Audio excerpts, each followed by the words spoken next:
आइए पानी। अच्छा ये और मतलब जो भी है ना, ये इसका जरूर ले लीजिए सर।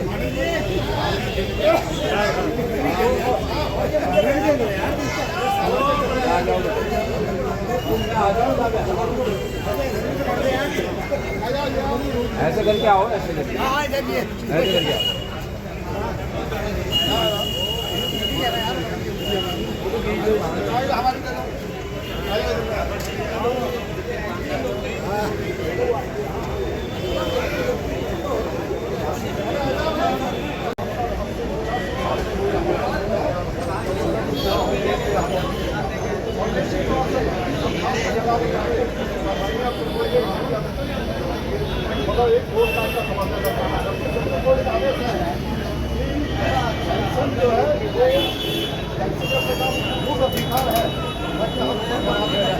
नमस्कार सम्मानित साथियों, मैं रमेश चंद्र पांडे आज अपने YouTube के चेंज आउट चैनल जो कि विकास के प्रति जवाबदेही से जुड़े सवालों पर बेबाकी से अपनी राय व्यक्त करने के लिए बनाया गया है के माध्यम से आज यहाँ हल्द्वानी में नगर मजिस्ट्रेट के कार्यालय परिसर में ऑल इंडिया पेंशनर्स फेडरेशन के आह्वान पर उत्तराखंड सेवानिवृत्त कार्मिक समन्वय समिति के बैनर तले प्रधानमंत्री को ज्ञापन देने के लिए पहुंचे हैं सैकड़ों की तादाद में पेंशनर।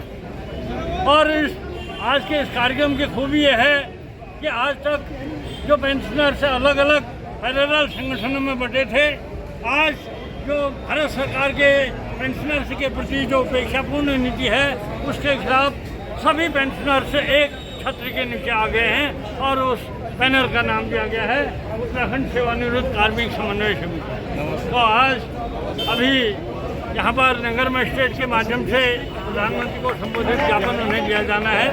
आगे की पूरी कवरेज आप सबके साथ साझा किया जाता रहेगा, कि आप देखें प्लीज़।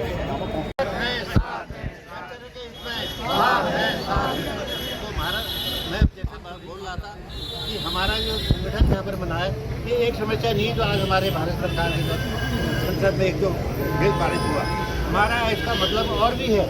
हम सारे पेंशनर हम देख रहे हैं कि हमारे स्वास्थ्य सुविधा ना पुलिस विभाग हमारी खोज खबर कर रहा है, जबकि पूरा उनका पिकेटिंग होनी चाहिए, सब पेंशनर का रजिस्टर होना चाहिए। तो 60% से ऊपर हमारे कहीं कुछ नहीं हो रहा। गोल्डन कार्ड बना है, आयुष्मान वाले तो बड़े हम जो पैसा दे रहे हैं और हमें सेकंड नजर देखा जा रहा है। आप अस्पताल में देखिए, दूसरी नजर हमारा कहीं बोर्ड नहीं है, गोल्डन कार्ड का कहीं आपने देखा कहीं वहाँ बना नहीं बना है। और सारे लोग जो हैं आज हमारा जो पैसा कटता है, हमारा जो पैसा गोल्डन कार्ड में कटता है उनके बाहर आया नहीं है, क्या होगा क्या नहीं होगा। लेकिन विरोध अभी से शुरू करना पड़ेगा, तब जाके कहीं हम सफल होंगे। जो भी हमारी क्लेम है हम उनको बचा पाएंगे।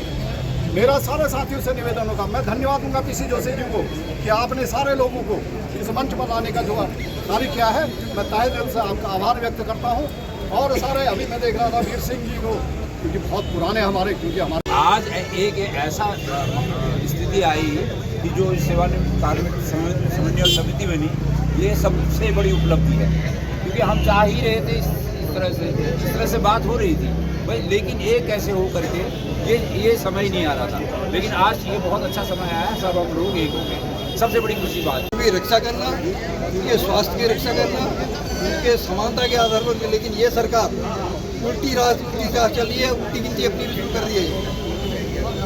वेतन के साथ छिपवाल करना, ये को जब्त करवाना, ये कहीं पर भी न्याय सरकार और लोकतांत्रिक प्रणाली के बिल्कुल विरुद्ध है।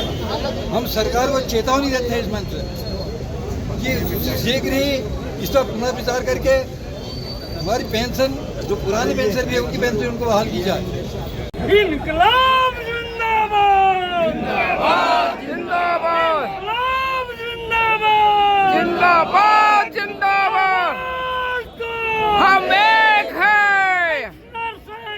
जिंदाबाद, जिंदाबाद जिंदाबाद, जिंदाबाद, जिंदाबाद जिंदाबाद, पेंशनर्स फेडरेशन जिंदाबाद, जिंदाबाद जिंदाबाद, जिंदाबाद, जिंदाबाद, जिंदाबाद जिंदाबाद। हमारे साथियों निर्धारित कार्यक्रम के अनुसार आज समूचे देश भर के पेंशनर्स जिलाधिकारियों के माध्यम से ऑल इंडिया पेंशनर्स फेडरेशन के आह्वान पर ज्ञापन देने जा रहे हैं प्रधानमंत्री को। और इसी कार्यक्रम के तहत यहाँ उत्तराखंड में भी जो ज्ञापन दिए जाने का कार्यक्रम के लिए पूर्व में जो बैठकें हुई, पूर्व निर्धारित कार्यक्रम के अनुसार हम सब लोग यहाँ पर एकत्र हुए हैं। अभी नगर मजिस्ट्रेट के माध्यम से माननीय प्रधानमंत्री को संबोधित ज्ञापन दिया जाएगा। आज के इस कार्यक्रम में, इस खुली सभा के जरिए मैं आप सबको बताना चाहता हूँ कि यूँ तो पेंशनर्स के राशिकरण के मुद्दे हों या गोल्डन कार्ड के मुद्दे हों या 30 जून और 31 दिसंबर का एक नेशनल इंक्रीमेंट की बातें हों, वो अपनी जगह हैं। लेकिन आज मूल विषय जो है उससे आप सब वाकिफ हैं कि हम क्यों आज यहाँ पर एकत्र हो रहे हैं और किस विषय को लेकर माननीय प्रधानमंत्री को ज्ञापन देने जा रहे हैं। सम्मानित साथियों, वित्त विधेयक 2025 संसद में पारित हो जाने के बाद देश के तमाम मीडिया में यह बात खुलकर आई कि इस विधेयक के दुष्परिणाम क्या होंगे, और उन्हीं दुष्परिणामों के तहत यह खुलासा किया गया कि 8वें वेतन आयोग की सब्सिडी का लाभ अब पेंशनर्स को नहीं मिलेगा। और इसी को लेकर समूचे देश के पेंशनर्स में उबाल आया और इसको लेकर लेकिन उबाल तो आया, लेकिन भारत सरकार जो पेंशनर संगठनों ने इस विषय में जो ज्ञापन दिए थे भारत सरकार को, उसका कोई भी उत्तर आज तक नहीं मिला। यानी कि भारत सरकार के इस ज्वलंत मुद्दे पर चुप्पी के चलते आज पूरे पेंशनर्स आक्रोशित हैं और गुलाम बन रहे हैं। हमें खुशी है कि इसी बहाने जो एक पेंशनर संगठन आपस में पैरेलल संगठनों की स्थिति में थे, आज इसी बहाने हम सब लोग एक बैनर के तले आ गए हैं। ये सबसे बड़ा अचीवमेंट हम मानते हैं। एक है, हम एक है। सम्मानित साथियों, जिस विषय को लेकर आज हम ज्ञापन देने जा रहे हैं उसका पूरा एनालिसिस करने के बाद हम तो सबने कहा ज्ञापन देने जा रहे हैं और क्या मुद्दा क्या है और कैसे क्या है इशू, उसको लेकर जाके एक भेड़ चाल में चलना अलग बात होती है। लेकिन हम ये जो आज के इस कार्यक्रम को हमने जो समीक्षा करी है उसको हम इस रूप से मानते हैं कि जो भारत सरकार की जो पेंशनर्स के हितों के प्रति जो उपेक्षापूर्ण नीति है, जो मंशा है, उस मंशा को भांपने की जरूरत है। और आज का ये कार्यक्रम इस परिवेश में है कि अगर आपदा आती है तो आपदा, आने वाली आपदा के प्रति अगर हम सजग रहेंगे तो आपदा का सामना कर पाएंगे और कोई हम पर कोई उत्पीड़न करने की साहस नहीं कर पाएगा। उसी प्रकार आज के इस कार्यक्रम के जरिए पूरे देश भर के पेंशनर्स एकजुट होकर भारत सरकार को यह सब स्पष्ट बताना चाहते हैं कि अगर हमारे विधेयक के खिलाफ कोई भी निर्णय लिया गया तो उसका हम माकूल जवाब देंगे। ये आज का पूरा मैसेज है। इन्हीं बातों के साथ मैं अपनी बात को विराम देता हूँ। पुनः ये आप सब लोगों की यूँ ही एकजुटता की कामना करते हुए धन्यवाद। धन्यवाद पांडे जी। विधायकों के सारे चीजें, सारे भत्ते, सारे जो भी उनकी सैलरी है वो एक साथ क्यों बढ़ जाती है? उनको चाहे वो 5 दिन के लिए विधायक बने या एमपी बने या कुछ भी बने, उन्हें पेंशन मिलती है। उसका कारण क्या है? आप लोगों ने सोचा कभी? उसका कारण ये है कि वो चाहे विरोधी दल हो, चाहे सत्ताधारी दल हो, चाहे कोई भी दल हो, वो अपने इंटरेस्ट के लिए एक हो जाते हैं और एक मंच के नीचे आ जाते हैं और सभी उसमें साइन कर देते हैं। इसलिए उनको सारी सुविधाएं मिलती है। हमारे अंदर एक कमजोरी है कि अगर एक संगठन कोई मुद्दा उठाता है तो दूसरा संगठन नहीं आता है। उसी को दूर करने के लिए हमारे माननीय जोशी जी ने यहाँ पर हल्द्वानी में प्रयास किया। हम लोग इस बात को पहले से ही महसूस कर रहे थे कि हमको कॉमन मुद्दों पर एक साथ आना चाहिए। तो आज वही चीज़ सरकार ने, चाहे कोई सरकार हो, कांग्रेस हो, बीजेपी हो, कोई बसपा हो, सपा हो, सबका एक उद्देश्य है कि कर्मचारियों को दबा के रखो।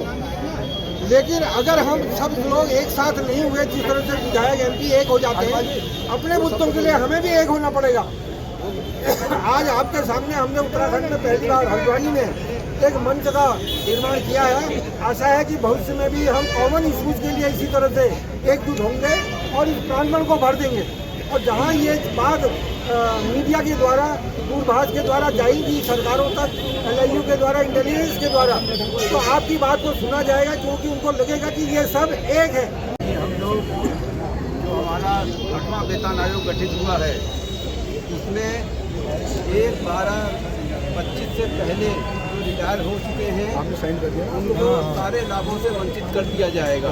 8वें वेतन आयोग की जो लाभ है उसको सारे से वंचित कर दिया जाएगा।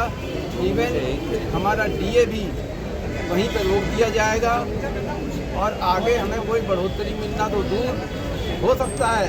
अगर हम लोग एकत्रित न संगठित न हों तो हो सकता है कि हमारी सुविधाएं भी काट दी जाएं। जो हमें मिल रहा है वो भी, उसमें भी कटौती हो सकती है, क्योंकि सरकार की मंशा साफ नहीं है।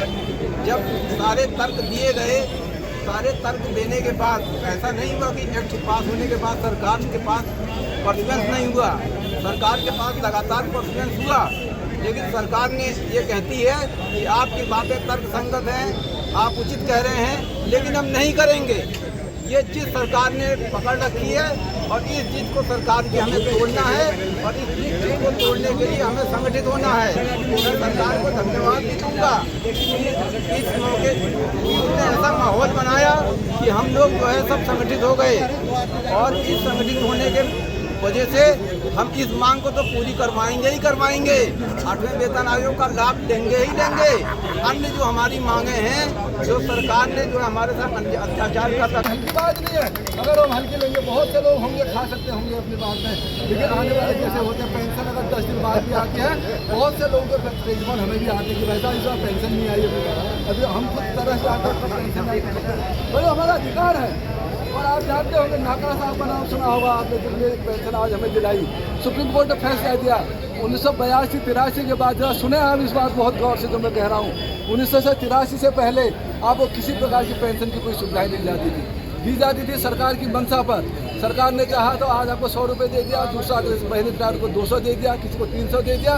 तो जब नाकड़ा साहब रिटायर हुए, जिनके याद में पेंशन डे मनाया जाता है 7 दिसंबर को, आपने देखा होगा, तो उन्होंने सुप्रीम कोर्ट में जाकर के ये निर्णय निकाला था कि ये आपकी भीख पे नहीं, ये हमारा अधिकार है। इसमें हमें ये दिया गया था।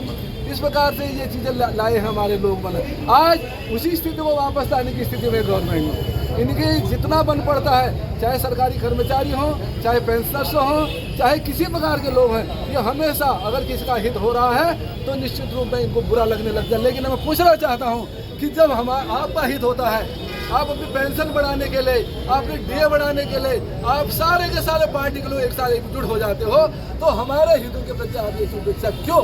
इस बात का जवाब को केवल वोट के रूप में हम दे सकते हैं। साथियों, हमारा दुर्भाग्य है कि हम लोग उस समय सब भूल जाते हैं। उस समय में सब राष्ट्रीय नीतियाँ याद आने लग जाती हैं, लेकिन जब हम भूखे रह जाएंगे, जब भूखे सोने लग जाएंगे, तो उस समय क्या होगा, इस बात को याद रखना होगा। साथियों, तो मेरा आप लोग से अनुरोध है, जो भी साथी हमारे दूर दूर हैं, नजदीक आ जाए। SDM साहब ज्ञापन देने के लिए आ रहे हैं और आप सब लोग अनुशासनबद्ध तरीके से यहाँ पर एकत्रित हुए और ज्ञापन लेते हुए बातों को सुने।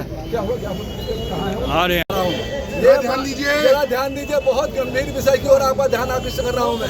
भारत सरकार के सेवानिवृत्त IAS और PCS, जो दिल्ली सरकार की बात कर रहा हूँ, जो मैं IAS भी है, PCS भी है, उन्होंने कुछ 21 करके एक संगठन बनाया है दिल्ली में। उनके साथ भी यही हुआ। नए जो रिटायर हुए उनको सब कुछ मिल गया, जो पुराने रिटायर हुए तो उनको कुछ नहीं दिया, उन्होंने कम दिया। तो वो लोग हाईकोर्ट चले गए दिल्ली हाईकोर्ट ने डिसीजन दिया इसी वर्ष 20 मार्च को उन्होंने दिया कि सारे पेंशनर्स को एक जैसी सुविधा दी जाए। और सरकारें इतनी तेज, हवा भी नहीं लगी किसी को, और वो सुप्रीम कोर्ट में चले गया मामला। उसके तुरंत बाद 25 मार्च को संसद में विधेयक पारित हो गया। 25 मार्च को 5 दिन के अंदर में सरकारी लोगों के खिलाफ केवल 5 दिन के अंदर में विधेयक पारित हो गया। उस विधेयक में क्लियर कर दिया कि भारत सरकार स्वतंत्र होगी अपने कार्यों को किसी प्रकार की सुविधा के लिए। भारत सरकार की जो कमेटी आज गठित की गई है संसद में, वो स्वतंत्र होगी। 8वां वेतन आयोग में नेटसेल में बता रहा हूँ, ग्रुप पर डाल रखा, आप लोग अंग्रेजी में उसे पढ़ लीजिएगा, और आज और डाल देंगे इसे ग्रुप में। तो आप देखिए कि उसमें ये कह दिया कि जैसी व्यवस्था पूर्व में थी, पूर्व में जो व्यवस्था मैंने आपको बताई कि पेंशन उनकी मर्जी पर चलता था, एक ही वर्ग के साथी अगर 3 साल में अलग अलग रिटायर हुए हैं तो उनको अलग अलग पेंशन भी दी गई। तो आप समझ लीजिए ऐसे दिन अगर देखना है तो फिर घर में सोइए। और अगर मैं धन्यवाद देता हूं आप लोगों को, निश्चित रूप में बहुत ही छोटी कॉल में, और मैं अपने तीनों संगठनों के पदाधिकारियों को भी धन्यवाद देता हूं कि मैंने एक मुहिम छेड़ी। एक बात उन लोगों को आश्वस्त किया भारत सरकार की, हम लोग यहाँ पर सबसे अच्छा पूरे भारतवर्ष में सबसे अच्छी व्यवस्था हम हल्द्वानी में देंगे। और निश्चित रूप मुझे कहते हुए खुशी हो रही है कि शायद इससे अच्छा ज्ञापन पूरे देश में कहीं नहीं गया होगा। मैं इस बात की भी जोरदार था। तो इसके लिए आप सब लोग इसी प्रकार का बहुत, और ये लगातार ये संघर्ष चलता रहेगा। आप किसी को भी, हमें तो मालूम है आप लोगों की, हम अगर संघर्ष करते हैं तो खुद भी नहीं सोते हैं और किसी को सोने भी नहीं देते, क्योंकि हम अपने अधिकारों का अगर हमारे अधिकारों का हनन हो जाएगा, अगर हमें पेंशन ही नहीं मिलेगी फिर हम क्या करेंगे बताइए ना, क्या करेंगे हम? जिसके आसे अभी हम पुरानी पेंशन वाले के दर्द को नहीं भूल पाए थे कभी, कि जो नए बच्चे आए हैं नया पेंशन मिल रहा, हम उनकी लड़ाई लड़ रहे थे और आज हमें अपनी लड़ाई के लिए आगे। तो निश्चित रूप में आप लोगों को आज जिस रूप में आप एकत्रित हुए हैं, और देखिए ऊपर जागी रही भावना जैसी, प्रभु मुहूर्त देखी दिन तैसी। आज देखो मौसम का हाल देखिए पूरा, कल कैसा मौसम था, आज कैसा मौसम है, न धूप है न बारिश है। मतलब इससे बढ़िया आपके लिए अच्छे सपन है।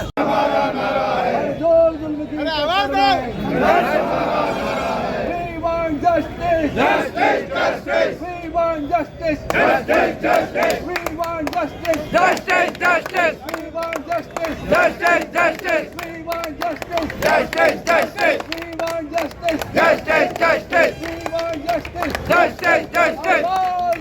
हम एक हैं! हम एक हैं! हम एक हैं! हम एक हैं! हम एक हैं! हम एक हैं। कार्मिक समन्वय समिति जिंदाबाद जिंदाबाद जिंदाबाद। कार्मिक समन्वय समिति जिंदाबाद जिंदाबाद जिंदाबाद।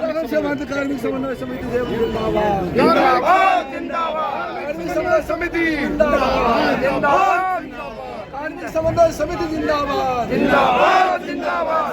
एकता जिंदाबाद जिंदाबाद जिंदाबाद। एकता जिंदाबाद जिंदाबाद जिंदाबाद। एकता जिंदाबाद जिंदाबाद जिंदाबाद।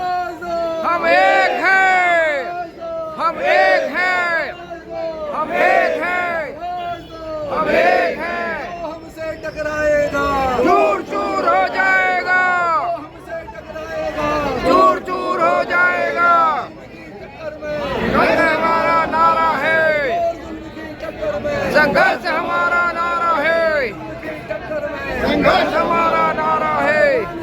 बगावत है हम सब बागी हैं, भागना अगर बगावत है हम सब बागी हैं। अब भागना अगर बगावत है हम सब बागी हैं। भागना अगर बगावत है हम सब बागी हैं।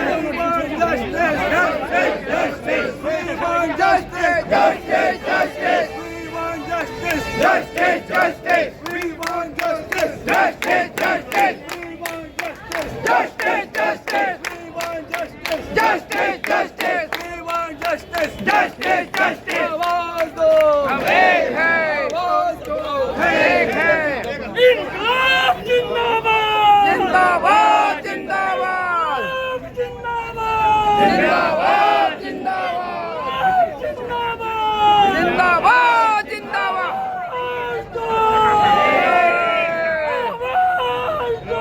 हम एक हैं, हम एक हैं, जिंदाबाद।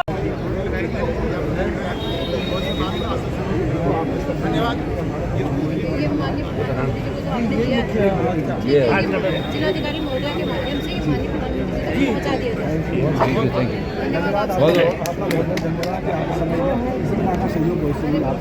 Thank you.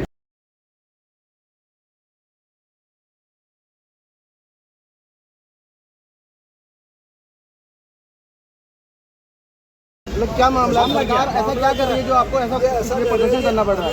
8वें वेतन आयोग की रिपोर्ट आने वाली है, तो 8वें वेतन आयोग में इन लोगों की द्वारा एक साजिश रची जा रही है।